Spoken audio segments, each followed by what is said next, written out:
Bismillahirrahmanirrahim. Assalamualaikum warahmatullahi wabarakatuh. Perkenalkan, nama saya Ashadi Putra Wirawan. Saat ini merupakan dosen program studi S1 Terapan Rekayasa Jalan dan Jembatan, jurusan Teknik Sipil, Politeknik Negeri Samarinda. Pada kesempatan ini, saya akan memaparkan pernyataan diri dosen dalam unjuk kerja Tri Dharma Perguruan Tinggi pada mata kuliah yang saya ampu, yaitu perancangan jalan. Sebagai seorang dosen, saya wajib melaksanakan Tri Dharma Perguruan Tinggi. Di antaranya adalah di bidang pengajaran yang akan saya uraikan menjadi 3 aspek, yaitu DIE. DIE artinya delivery, yang diartikan sebagai penyampaian materi kepada mahasiswa. Kemudian interaction artinya interaksi yang terbentuk antara dosen dengan mahasiswa dalam penyampaian materi pembelajaran. Bentuk interaksi bisa secara langsung, yaitu tatap muka di kelas, dan bisa juga tidak langsung melalui WhatsApp group, Google Meeting, maupun Zoom Meeting. Kemudian itu assessment. Assessment adalah penilaian atas pemenuhan capaian pembelajaran. Nah, materi pembelajaran yang saya sampaikan ini mengacu pada RPS yang telah dibuat dan disampaikan pada kontrak perkuliahan. Sedangkan penyusunan RPS-nya mengacu pada standar nasional dan aturan yang telah dikeluarkan oleh program studi S1 Terapan Rekayasa Jalan dan Jembatan, jurusan Teknik Sipil, Politeknik Negeri Samarinda. Nah, mata kuliah perancangan jalan ini merupakan mata kuliah wajib dengan kode RJJ 43212. Sedangkan bobot SKS-nya adalah 2 SKS teori. Nah, adapun prasyarat mata kuliah yang untuk bisa mengambil mata kuliah perancangan jalan ini, mahasiswa harus sudah mengambil mata kuliah yaitu rekayasa geometrik jalan, kemudian rekayasa perkerasan jalan dan jembatan. Adapun deskripsi singkat daripada mata kuliah ini adalah mata kuliah perancangan jalan ini mempelajari tentang standar desain dari berbagai aspek dan pengklasifikasian jalan, bagaimana cara merancang perkerasan lentur, perkerasan kaku, dan dengan berbagai metode untuk konstruksi baru, konstruksi bertahap, maupun lapisan tambahan berdasarkan parameter yang diperoleh, baik itu jalan di perkotaan maupun jalan antar kota, dengan kaidah atau standar perancangan yang berlaku, serta perhitungan anggaran biaya jalan berdasarkan hasil analisis dan rancangannya.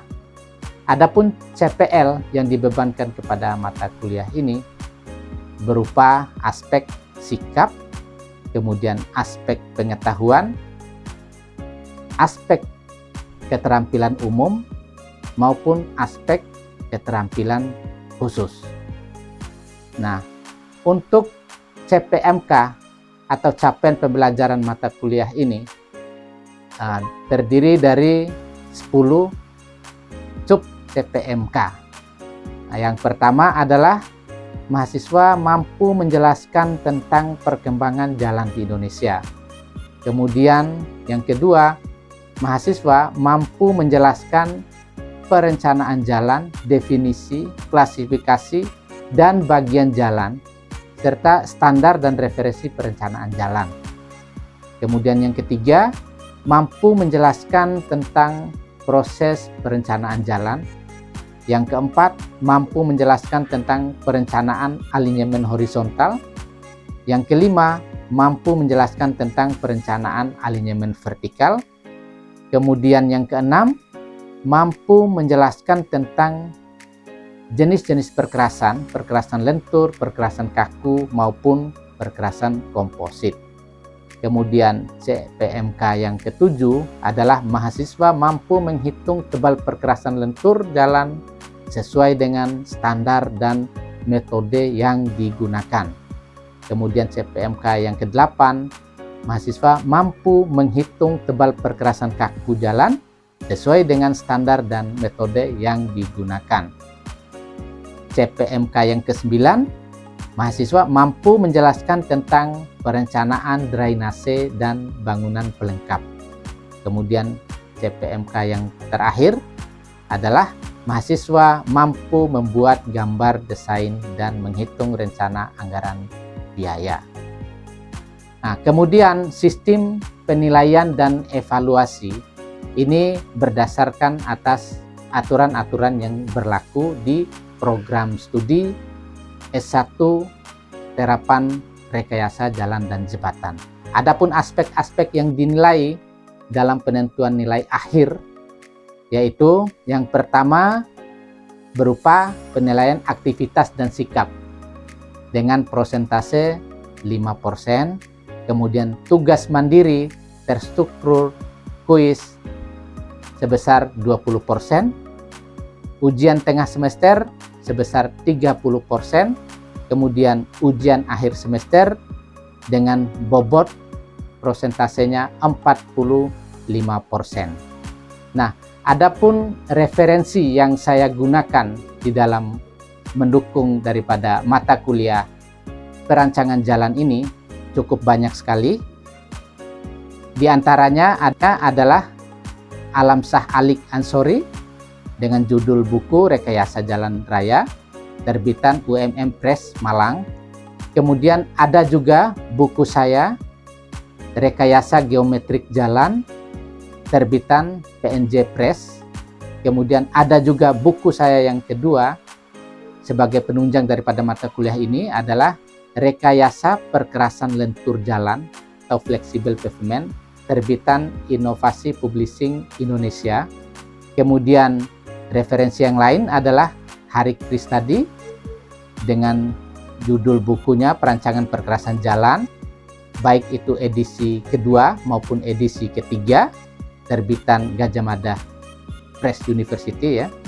Kemudian ada Shirley L. Hendarsin, Penuntun Praktis Perencanaan Teknik Jalan Raya. Kemudian Kementerian Pekerjaan Umum dan Perumahan Rakyat, Dirjen Bina Marga, Manual Desain Perkerasan Jalan atau MDP 2024. Kemudian ada juga Spesifikasi Teknis Bina Marga tahun 2024. Kemudian ada buku yang lain lagi sebagai bahan referensi penunjang, yaitu dari Amirhan Saodang, yaitu Perancangan Perkerasan Jalan Raya. Kemudian Sylvia Sukirman dengan judul Perencanaan Tebal Perkerasan Jalan, Perkerasan Lentur Jalan, terbitan Nova Bandung. Dan ada beberapa lagi referensi penunjang ya yang bisa digunakan sebagai bahan untuk mengkaji dalam mata kuliah perancangan jalan ini. Nah, selanjutnya kita akan menayangkan proses kegiatan perkuliahan dari mata kuliah yang saya ampu, yaitu perancangan jalan. Selamat menyaksikan. Assalamualaikum warahmatullahi wabarakatuh. Ya, bismillahirrahmanirrahim. Assalamualaikum warahmatullahi wabarakatuh.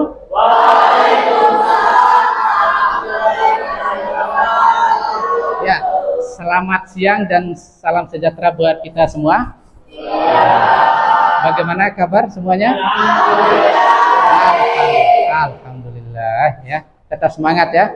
Anak teknik itu harus semangat ya. Oke, pada kesempatan kali ini kita membahas terkait dengan pertemuan ke-8 ya. Tapi sebelumnya kita untuk lebih berkahnya kegiatan kita pada siang hari ini, kita berdoa menurut agama dan kepercayaan kita masing-masing ya. Jadi berdoa, mulai.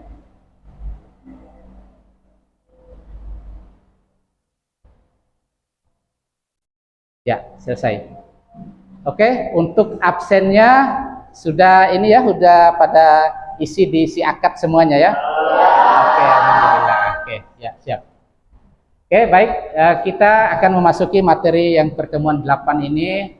Tapi sebelumnya kita akan flashback dulu apa yang menjadi materi pertemuan kita sebelumnya ya, pertemuan ke-7, yaitu terkait dengan bagaimana kita merencanakan alinyemen jalan ya. Jadi alinyemen itu seperti kita bahas minggu lalu ya, ada alinyemen vertikal, ada alinyemen horizontal ya.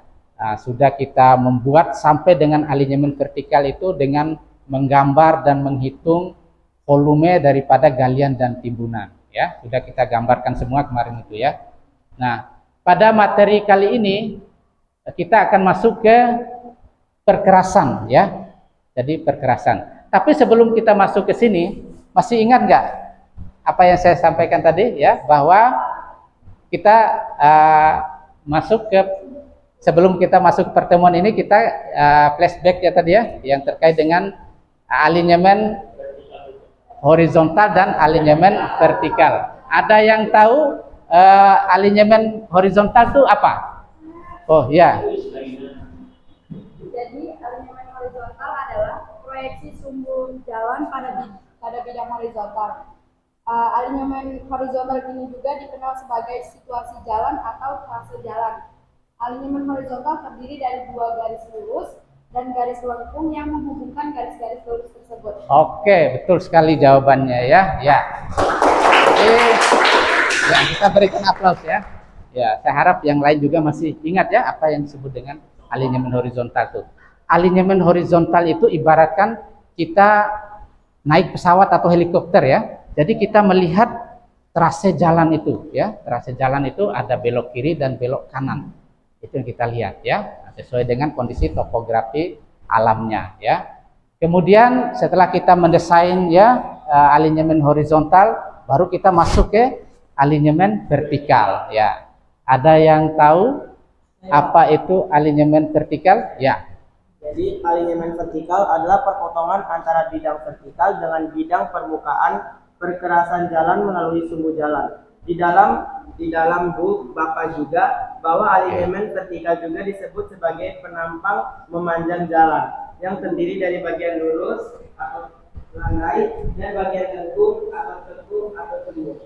Oke, ya, betul sekali jawabannya ya. Jadi alinyemen vertikal itu ya terlihat seperti ini dia, ya. Nah, jadi perpotongan sumbu as jalan itu ya terhadap arah horizontal yang kita lihat, itulah disebut dengan alinyemen vertikal. Jadi nanti akan terlihat ada 2 kemungkinan, cembung, cekung, 3 kemungkinan dengan datar, gitu ya. Jadi jalan itu ada jalan yang datar, kemudian ada tanjakan, ada turunan, gitu ya. Nah, disitulah nanti akan kita tentukan antara trase existing dan trase rencana jalan kita itu bisa kita tentukan nanti berapa besar galian, berapa yang harus kita gali ya, berapa yang harus kita timbun untuk menyesuaikan dengan trase jalan yang kita rencanakan tadi, gitu ya. Oke, nah sekarang kita masuk ke materi kita hari ini ya, adalah perkerasan lentur jalan ya. Nah, pada dasarnya di Indonesia itu ada kita kenal 3 jenis perkerasan ya. Ada 3 jenis perkerasan. Nah, perkerasan yang pertama itu adalah namanya perkerasan lentur ya. Perkerasan lentur itu bisa disebut dengan istilah kerennya itu adalah flexible pavement. Jadi dia tidak kaku ya, flexible pavement.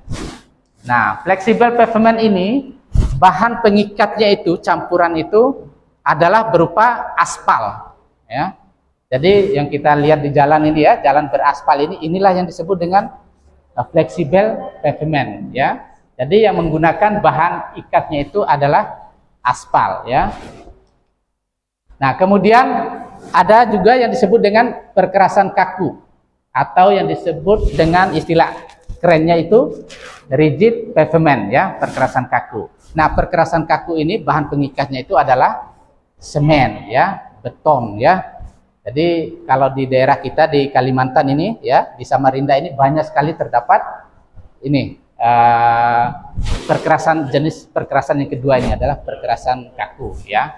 Kemudian yang ketiga adalah perkerasan komposit atau komposit pavement ya. Jadi perkerasan komposit ini bukan berarti kita mencampurkan dua jenis perkerasan yang sebelumnya ya. Tidak mencampurkan ini kita buat aspal ya, kemudian buat lagi yang beton dengan semen tadi itu kita campur, bukan seperti itu ya. Di sini melainkan adalah lapis per lapisnya ya. Jadi biasanya penggunaan komposit ini, perkerasan komposit ini di bandara ya atau lapangan terbang ya, di arah runway-nya ya, landasan pacu bandara, kemudian apronnya ya, taxiway-nya. Nah, itu menggunakan komposit pavement. Artinya apa? Lapisan di bawahnya itu beton dulu gitu ya, baru diaspal di atasnya gitu ya. Nah, sama juga dengan jalan ini balsam ya, jalan tol Balikpapan Samarinda ya, yang sering kita lewati ya. Nah, itu juga termasuk jalan yang disebut dengan komposit pavement ya. Setelah di B-nya, nah itu menggunakan komposit pavement. Artinya apa?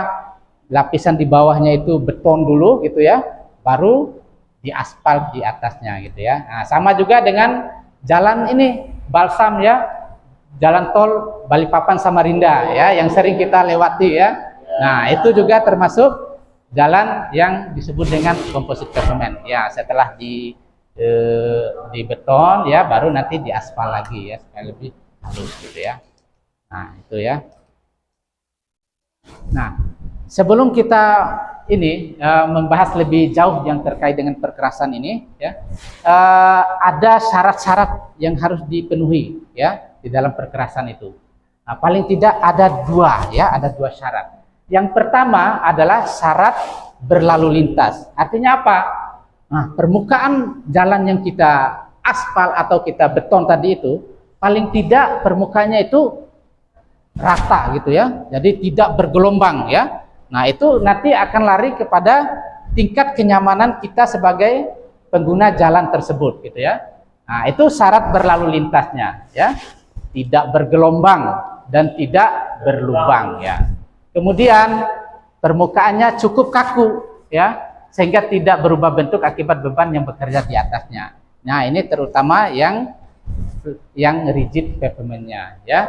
Kalau yang fleksibelnya dia memang harus ini ya. Dia nanti ketika ada beban yang melewati di atasnya, dia seperti karet gitu ya, cuman tidak terlihat gitu ya. Nah, dia tidak seperti karet, mengalami deformasi gitu ya. Nah, tetapi dia bisa ini lagi, bisa membentuk kembali dengan tebal misalnya 5 cm ini ya.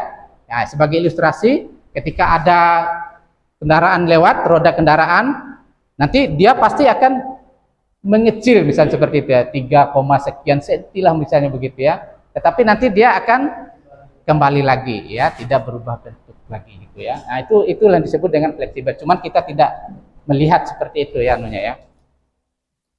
Nah, kemudian syarat berlalu lintas yang lain adalah permukaannya cukup kesat. Nah, cukup kesat itu artinya memiliki skid resisten. Skid resisten itu, nah kalau ini licin ini. Nah, ini dia tidak kesat. Nah, ini kalau kita mengendarai di sini bahaya kan? Ketika kita dengan kecepatan tinggi berkendara, kemudian tiba-tiba kita rem, nah itu bisa terlempar belasan meter kita di depan. Karena apa? Karena perkerasan itu tidak memberikan nilai skid resisten tadi ya. Jadi syaratnya itu, salah satunya itu harus skid resistennya itu ada ya, gitu ya. Jadi artinya gaya gesek antara ban kendaraan dengan permukaan jalan itu harus ada gitu ya. Kemudian permukaan tidak mengkilat ya, tidak silau jika terkena sinar matahari ya. Ada yang pernah ke Arab Saudi ya, Mungkin ada yang pergi umrah atau naik haji ya, jalan darat dari Madinah ke Mekah. Nah, itu jalan darat itu lurus jalannya ya. Nah, kadang-kadang di tengah jalan itu kita itu melihat semacam fata morgana gitu ya di aspal itu. Wah, di aspal itu seakan-akan kita melihat itu ada genangan air gitu ya.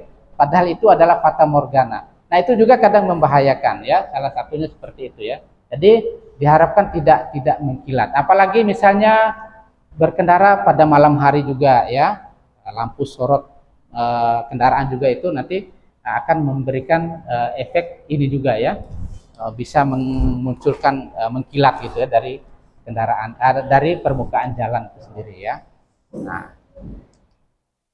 Nah, syarat yang kedua adalah syarat kekuatan atau struktural. Nah, ini mutlak ini ya, harus kuat ya.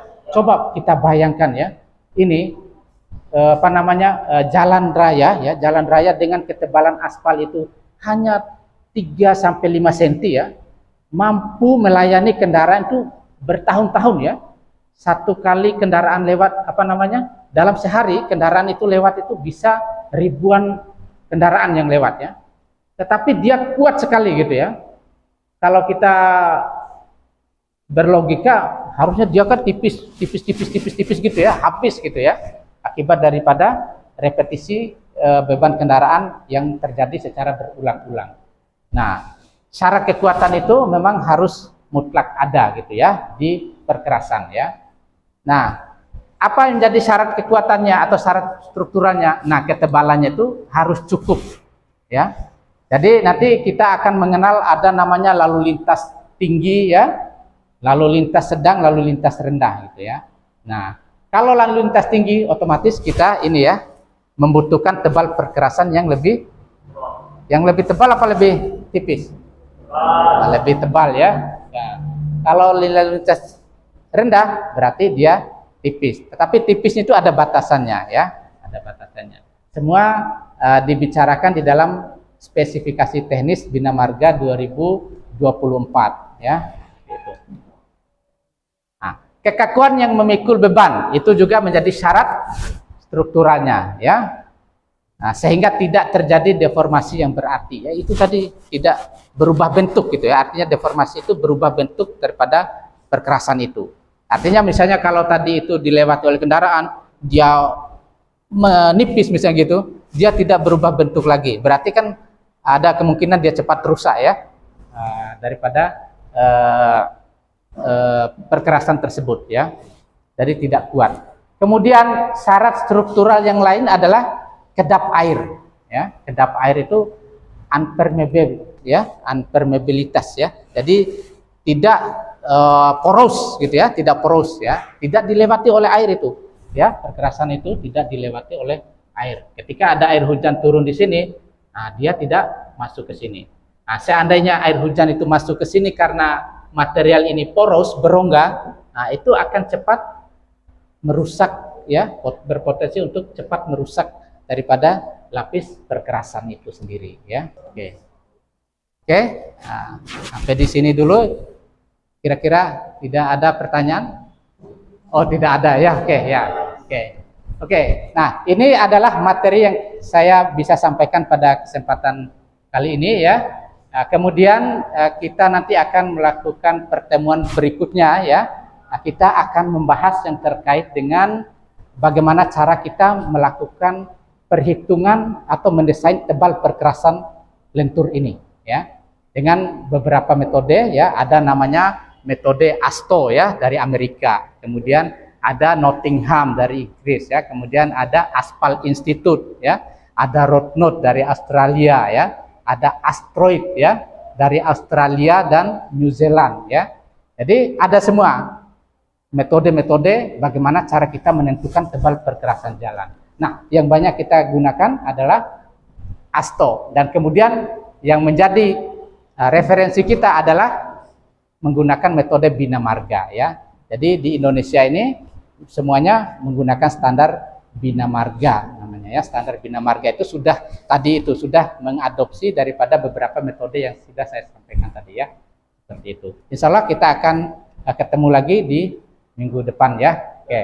Nah, mudah-mudahan apa yang saya sampaikan pada kesempatan kali ini ya bisa dipahami ya, bisa dimengerti sebagai persiapan kita nanti untuk materi-materi berikutnya adalah materi perhitungan tebal perkerasan. Baik itu perkerasan lentur, perkerasan kaku ya, maupun perkerasan kaku sendiri ya. Seperti itu. Ya, mungkin itu saja yang bisa saya sampaikan. Sekali lagi saya mohon maaf ya. Wabillahi taufiq wal hidayah. Wassalamualaikum warahmatullahi wabarakatuh. Waalaikumsalam warahmatullahi wabarakatuh.